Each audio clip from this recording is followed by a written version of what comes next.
কথায় আছে চকচক করলেই সোনা হয় না, আবার সব সুন্দর আসলে সুন্দর নয়। আমার চারপাশে দেখছেন যে সাদা ফুলে মিশ্রিত অনেক উঁচু একটি ফুল গাছ। অনেকের কাছে এই গাছটি দেখে ভালো লাগতে পারে বা সুন্দর মনে হতে পারে। আসলে এটি কোনো সুন্দর গাছ নয়। এটি দেখতে যতটা সুন্দর, এর আচরণ তার থেকেও বেশি ভয়ঙ্কর। এটিকে বলা হয় পার্থেনিয়াম, আর উদ্ভিদ বিজ্ঞানীরা এটাকে নাম দিয়েছে জীবন্ত ক্যান্সার। এই গাছ থেকেই নাকি ক্যান্সার ছড়ায়। আমার এই চারপাশে দেখছেন, এক সময় এই পথে যখন আমরা চলাফেরা করেছি এই গাছের অস্তিত্ব আমরা সেভাবে দেখতে পাইনি।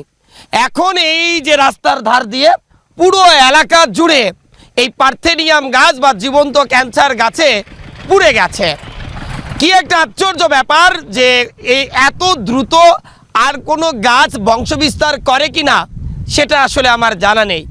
কথায় আছে অগাছার বাড়ি বেশি, কিন্তু এই অগাছাটি বা এই জীবন্ত ক্যান্সারটি এত পরিমাণে বংশবিস্তার করছে যা অকল্পনীয়। যখন আমরা এখানে এসেছিলাম তখন দেখছিলাম রাস্তার ধারে কতগুলো শিশু এই গাছ নিয়ে খেলা করছিল। তারা কিন্তু একটি বারের জন্য ভাবতে পারেনি তারা যে গাছটি নিয়ে খেলা করছে এই গাছটি ক্যান্সারের জীবাণু বহন করে। শুধু কি ক্যান্সারের জীবাণুই বহন করে এই গাছ?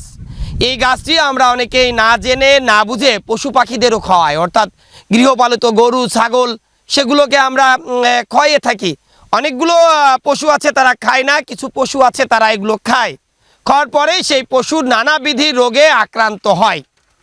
এই গাছের অনেক ক্ষতিকর প্রভাব রয়েছে। এই গাছ নিয়ে যদি আপনি নিয়মিতভাবে এই গাছগুলো খালি হাতে নাড়েন তাহলে কিন্তু আপনার শরীরে চর্ম ক্যান্সার হতে পারে, সারা শরীরে চুলকানি হতে পারে, হাঁপানি হতে পারে, অ্যাজমার মতো রোগ কিন্তু এই গাছের প্রভাবেই দিন দিন বৃদ্ধি পাচ্ছে।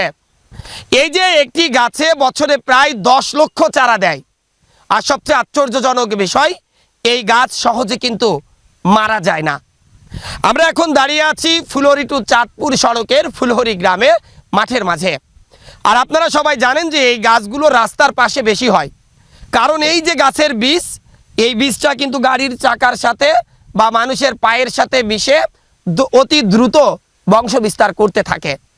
এই জীবন্ত ক্যান্সার বা এই পার্থেনিয়াম কিভাবে ধ্বংস করবেন সেই নিয়ে না হয় আর একটা প্রতিবেদন করা হবে। তবে এবারের প্রতিবেদনে আমি অনুরোধ করতে চাই, আপনার আশেপাশে যখন এই পার্থেনিয়াম বা জীবন্ত ক্যান্সারের গাছগুলো দেখতে পাবেন তখন অতি দ্রুত সেই গাছগুলো ফুল ফুটার আগেই সেগুলোকে আপনারা তুলে ফেলুন এবং লবণ দিয়ে বা অন্যান্য যে ওষুধ আছে সেগুলো দিয়ে আপনি নির্মূল করতে পারবেন। কি ভয়ঙ্কর একটা বিষয় জানেন, এই পার্থেনিয়াম আপনি ঘাস পোড়া ওষুধ দিয়েও মারতে পারবেন না। অর্থাৎ ঘাস পোড়া ওষুধ যদি আপনি কোথাও স্প্রে করেন সব গাছ মরে যাবে, মরবে না শুধু এই পার্থেনিয়াম। এজন্যই এই পার্থেনিয়ামের নাম দেওয়া হয়েছে জীবন্ত ক্যান্সার। এই পার্থেনিয়ামেই কিন্তু ক্যান্সারের জীবাণু ছড়ায়।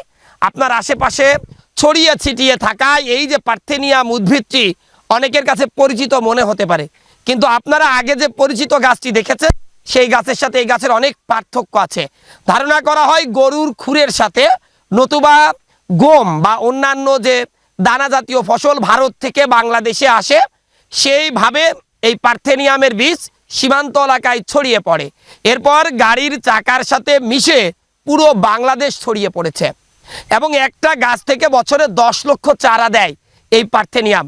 জীবন ধ্বংসকারী, জীবাণু বহনকারী এবং জীবন্ত ক্যান্সারের এই গাছটি এখনই সময় নির্মূল করা। অবশ্যই এই গাছগুলো যখন আপনারা স্পর্শ করবেন বা ধরবেন তখন খালি হাতে কেউ এগুলো স্পর্শ করবেন না, কারণ এর ভয়ঙ্কর মাত্রা যে শুধু আপনার শরীরে ক্যান্সারই ছড়াবে তা নয়, আপনার বাড়ির শিশুদের অ্যাজমা, হাঁপানি, শ্বাসকষ্ট, চুলকানি, এটা যদি আপনি গৃহপালিত গরু ছাগলকে খান তাহলে তার পেট ফোলা বা হঠাৎ করে মারা যাওয়া এই ধরনের কাজগুলো কিন্তু হয়ে থাকে। আমাদের গরু, পশু পাখি এবং বাড়ির শিশুদের এই শ্বাসকষ্ট বা অ্যাজমাজনিত রোগ বৃদ্ধি পাওয়ার মূলেই কিন্তু এই পার্থেনিয়াম। তাই এখনই সময় এই গাছটি ধ্বংস করতে হবে। এই যদি ধ্বংস না করা যায় তাহলে কিন্তু আমাদের পরবর্তী প্রজন্ম অধিকাংশই কিন্তু এই শ্বাসকষ্ট, অ্যাজমা এবং চর্ম ক্যান্সারে ভুগতে পারে। পরবর্তী তুলে ধরবো কিভাবে এই জীবন্ত ক্যান্সার গাছকে আপনারা ধ্বংস করবেন।